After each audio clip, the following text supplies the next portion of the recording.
How do you make money on social media? How do you make money with social media? I think when it comes to social media, it is, if you think of social media, you have different platforms. You have YouTube, you have Facebook, you have Instagram, you have Snapchat, you have Twitter. I could go on and on and on and on. And there are new platforms coming up every single month, every single day. If you look at social media as a platform, I think it's a very limited way of looking at it. I simply look at social media as attention. It's eyeball. It's where people nowadays spend a majority of their time hanging out. That's where the attention goes. That's where the eyeball is. Long time ago, the eyeballs could be on newspapers. It could be on TV, but now it's all on social media. That's what social media is. So how do you make money? The question is, how to convert that attention into money? So you could make money on selling something. If you have your own product and service, you're using social media to get eyeballs, to get attention, to get views, and then you will convert that attention into a lead. And when you get the lead, you may follow up with them. You may get them on the phone. You may drive them to your website. You may drive them to your webinar. You're actually selling your products and services. That's one way to do it. Another way you could do it is you actually don't have a product and service, but you have fame. You have big following. Now you are doing what we call maybe a brand deal, right? An endorsement deal, a recommendation. So now brands and companies are paying you to access that attention, those eyeballs. So let's say you have 1 million subscribers on YouTube. Well, companies, if it's the right audience, they're willing to pay you a pretty large sum of money, or even on Instagram, to do a single post, or to do a collaboration video, or an endorsement video. That's what they're paying. They're paying for that shortcut. They're paying for that attention span. They're paying for those views. So you can do that as well, or some kind of brand deal. Or you can also do some kind of collaboration where you are promoting maybe other people's products and services. It could be an affiliate marketing deal that you have got the attention and you're promoting other people's offers. You can make money that way too. But when it comes to social media, there are many, many ways to make money, and it is nowadays the line between social media and marketing is very blurry. It's not so much, oh, I do offline marketing, or I do direct mail. Remember direct mail? Or I do TV marketing, or I do Facebook marketing. It's social media. It's marketing, because all these other channels, it could be offline channels, their attention is more and more difficult to get attention from the customers. How many hours most people spend on the phone? People are watching more YouTube videos than watching TV.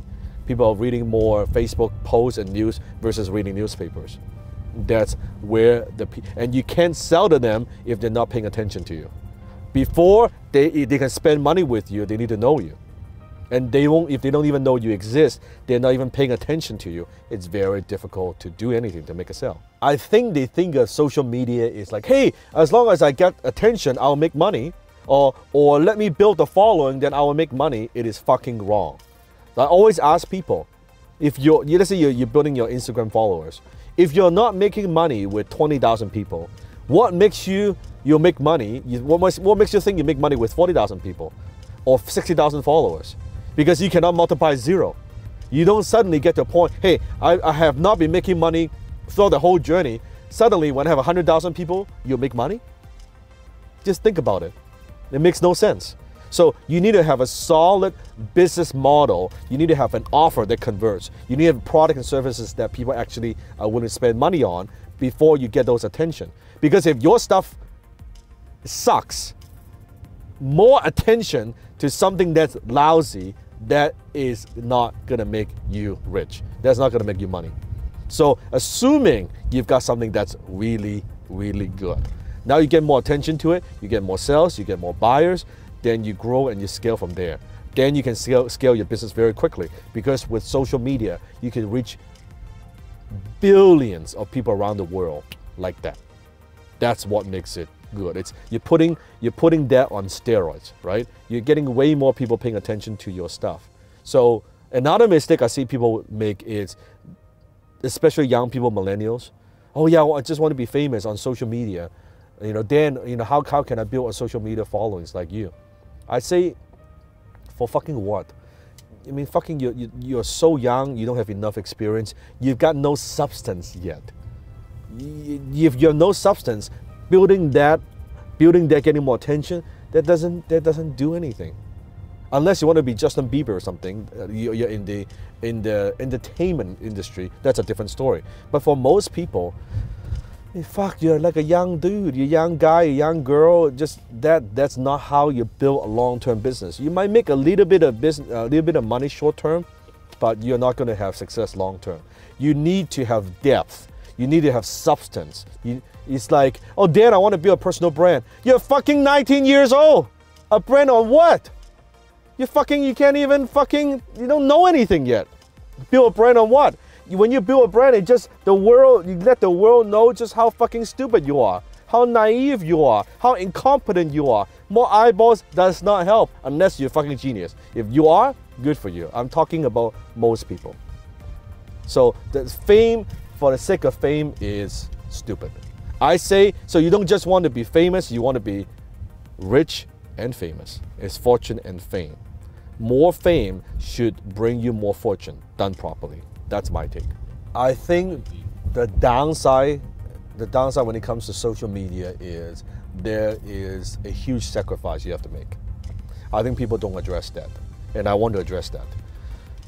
When it comes to social media, when you're creating content, when you are an influencer, when you're a thought leader, when you have so many people watching you and consuming your content, it is not easy. It is not easy to be prolific, to be creating content all the time. Just like now, besides running all my companies, I'm trying to squeeze in the time on my way somewhere to make a video, to share what I know with you. Instagram, Facebook, YouTube, all these things that it is not easy because you need to be creating all the time. It is very exhausting. It's not easy. And for most people, you need to put in the time, you need to put in the effort, and you may not see a result in a while because social media is about eyeballs. It's also about building trust with your target market, with your followers. So it's not overnight. It's not an overnight success. So that is very, very difficult. And the second thing about social media is once it's on social media, it is on social media. Once you have chosen this path, just like I did, there's no turning back. Knowing that it would affect my privacy, knowing that I would get haters, knowing that I would get criticisms, knowing that I need to sacrifice a lot of different areas of my life if you want to do this, because there's no going back. There's no, now I have millions, what's being seen cannot be unseen. When you have tens of millions of people watching your videos, consuming your content, you can go back and say, hey, it's not like Men in Black. I can wave a magic thing where they erase the memory. They cannot. Once you're out there, there is no turning back. You are out there. Your stuff is out there. Once you're that public figure, that's it. So you have to ask yourself, is that what you want? Because there are many ways to make money. This is not the only way to make money. There are many, many people who make a lot of money without being a public figure. This happens to be what I like to do. I like to teach. I like to share with what I know. I like to use my personal brand. That happens to be my strength and what I don't mind doing. So then I'm okay. But for most people, if you're more introvert and maybe that's not what you want to do, maybe you don't want to be recognized on the street, maybe you don't want to be, when you're having lunch or dinner, someone walk up to you and say, hey, can I take a photo with you? Maybe that's not what you want. I don't mind, I'm okay. I like meeting with people who consume my content, my fans, my followers. I'm okay with that. Maybe you're not okay with that. I would say that's the biggest downside. There's no going back. Once you're on the internet, you're on the internet, and this stuff doesn't disappear. So you have to consider that. I would say that's it. So if you don't mind that and say, you know what, I'm willing to sacrifice, I'm willing to pay that price, then by all means go all in. Social media, have a business model, have some fucking substance, deliver value to people, promote something that's good, a good product, a good service, and then you can make a lot of money.